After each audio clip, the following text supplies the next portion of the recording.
Placing a patient in a full upper or lower denture is always the last thing that I would like to do for that patient. But in some cases, the patient is uncomfortable and in pain, unable to eat or chew with the remaining teeth they have, and we have to move forward to a denture. Well, one of the things that I do is look at the patient's teeth that they have. I'm thinking of one patient where out of 8 teeth that they had left up top, 2 of them were still good.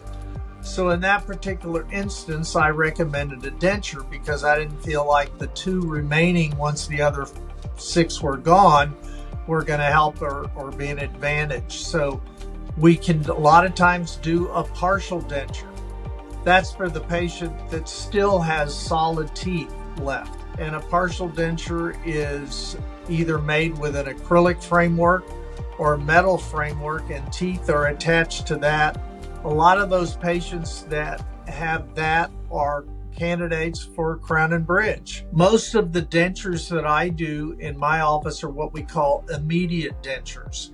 And what essentially that means is that when a patient comes in and they know they're a candidate for a denture, but they still have front teeth and they can still smile, we make the denture before we take any teeth out.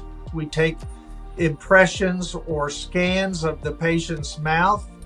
Then we will next typically do some form of a bite registration with wax rims to determine how open that patient needs to be with their new teeth. Depending on the situation, we can do a wax try-in where the patient can either see what the denture will look like, or in some cases we can fit part of that in their mouth so that we can actually try it and see how it looks.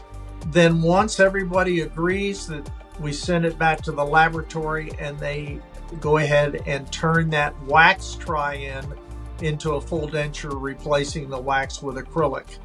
The day that the patient comes in to have their teeth removed is the day we place the denture. And I always tell my patients when we first do this is for the next 3 or 4 weeks, this denture is really more like a bandage. And so we're going to keep that in there and protect those sites as they heal. And as they heal, you're going to be more comfortable. There's going to be patients that you deliver a denture to and they're able to eat and drink and go to town with pretty much everything. Then there's the other end of the spectrum where we have to really nurture and help the patient by adjusting that denture. Maybe the first week we'll see you 2 times. Then the next week we'll see you 1 time, thereafter for weeks. And that's for us to adjust any spots that are maybe rubbing hard inside the mouth. What happens after about 3 to 6 months is your mouth is healed so well that the denture becomes really loose. We put in temporary reline in there, which basically fills the gap between the denture and your healed gums.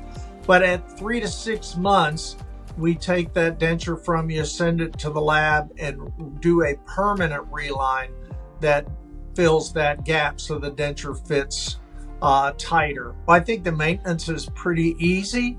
The dentures still need to be brushed outside of your mouth now, and using probably a denture toothpaste, which is a little different than what we use in our mouths. You have to be conscious about taking care of them. You just can't not do anything because they are in your mouth. They'll build up tartar and plaque just like your teeth do, and you need to take that off as quickly as possible. The reality of it is dentures are not as efficient as teeth are. And so dentures only provide a limited improvement on chewing, but at least for those that can't chew because of no teeth, we get some improvement. But those patients that have a lot of pain in their mouth, once they remove those teeth that are causing that pain, not only is their mouth healthier, their whole body is a lot healthier because we've gotten rid of that infection that they're constantly fighting.